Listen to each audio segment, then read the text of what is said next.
fianza o una libertad condicional y esperar nuestro proceso afuera. Somos tratadas como criminales y somos acá madres que nuestras familias nos necesitan. Mis compañeras van a mostrarles algunas de las condiciones en las que hemos estado viviendo desde hace meses. El cepillo lavando la boca, las pantaletas usadas y rotas, las chelas que nos dan, las camisas que son de hombre, los paños, el uniforme. Enguatadas, sucias y viejas, uniformes que no cierran. Las camas. Nada. Queremos justicia. Libertad. Queremos libertad. This is the reality for so many ICE detention camps. For example, Baker County, Florida, as you see right here. Hola, yo llevo en este país 45 años, vine en Mariel en el 80. En el último mes me han llevado a 13 diferentes centros de migración, durmiendo en el piso, sin colchón, con frío, a veces sin ropa, comiendo sándwiches de jamón. Mucha gente sufriendo, nos están tratando bien mal. La comida es súper mala, a veces nos dan la comida cruda, a veces nos la dan hasta con moho. En muchas ocasiones nos gritan y nos tratan como criminales.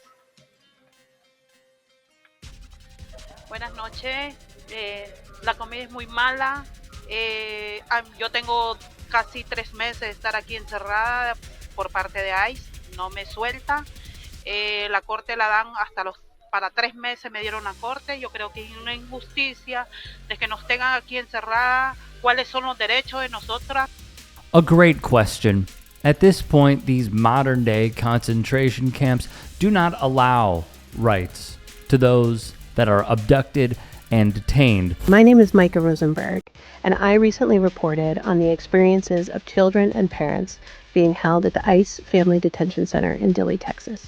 Something really surprising has happened at the center. The number of families being detained there has dropped dramatically. In January, there was around 900 families there on average every day. Now, there's only around 100. We spoke to current and former officials and attorneys representing detainees on the inside who said they didn't know the answer for the dramatic drop. But they did note that it came after weeks of public pressure on the Trump administration over their decision to detain families. Since my reporting, we learned the facility has disabled video calls in common areas. DHS confirmed to me the restrictions on video calls, saying there had been unauthorized live streaming of recorded calls that revealed law enforcement sensitive information. They said video calls are still available in private rooms. For more information, please go to propublica.org.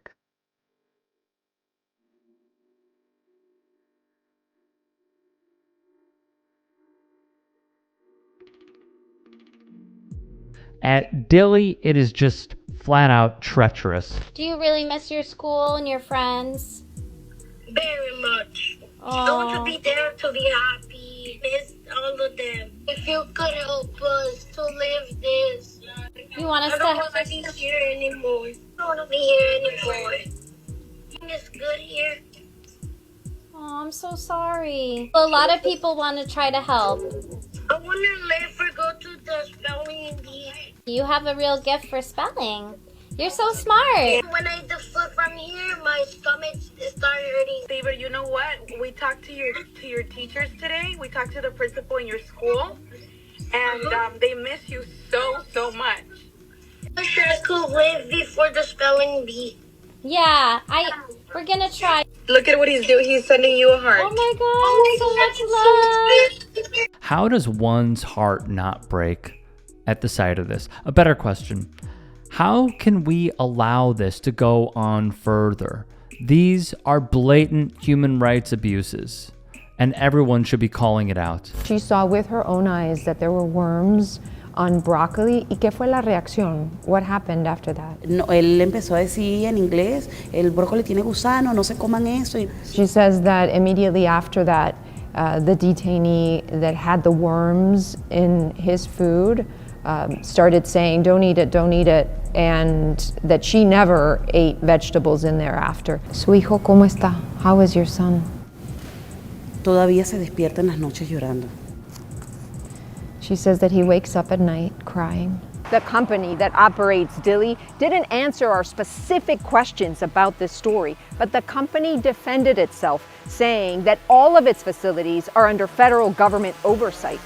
DHS didn't answer our specific questions either. Instead, the agency defended the federal government's treatment of families at Dilley, saying in part, all detainees are provided with 3 meals a day, clean water, clothing, bedding, showers, soap, and toiletries. Here's the thing. The detainees' accounts of conditions inside Dilley are corroborated by reports filed in federal court. All the women that we spoke with were released with electronic ankle monitors, which means that the federal government can track their location around the clock, effectively creating a pool of people who are subject to rearrest. So you went to an ICE appointment, got detained, spent time in detention, and then they freed you, released you. Then you went to another ICE appointment. And they arrested you again. And put you in detention. And now they just released you again. How frustrating is that for you? I think maybe it's so hard time for me, my children. The system that Donald Trump, Stephen Miller, and many others within this administration is outlined here. And hey everybody, I'm in Dilley, Texas. You may be asking why. Well, as part of my job, I have oversight responsibilities, and I was here visiting a detention facility that houses a lot of families. And it was heartbreaking, quite frankly. I was here as part of a delegation led by Congressman Joaquin Castro, who represents this area. But so many of the families I met with really shouldn't be here. I mean, they did really nothing wrong. They've been following all the rules. They've been showing up for all their court dates. They've been doing everything right. And yet, here they are in a detention facility, basically a glorified prison. Some of their kids are suffering illnesses and anxieties and all kinds of difficulties, and they're not getting the help that they believe that the kids need. They're complaining about the food, the uncertainty. I mean, it really is something that, quite frankly, does not reflect the best of this country or our values. You know, Donald Trump said that he was going to go after and deport the worst of the worst. But what's happening is he's going after, like, families. Some of these families, by the way, are being separated. This is not who we are as a country. We can do a hell of a lot better. And again, this visit just reinforces my view that we really need a whole different approach to immigration, one that reflects our values and one that reflects our humanity. Throughout the country, as more and more of these facilities are being bought up and put into use by the ghouls running this entire show. Hey, I appreciate you watching. Now, if you can, please do become a channel member by going to youtube.com/TYTsports and clicking the join button. If that's too much for you, you can just go to tyt.com/join to become a member. It helps all of us out here at the Young Turks and keeps our network afloat. In addition, you could follow me on my socials on Twitter, Instagram, and TikTok. Appreciate the love. Have a great day.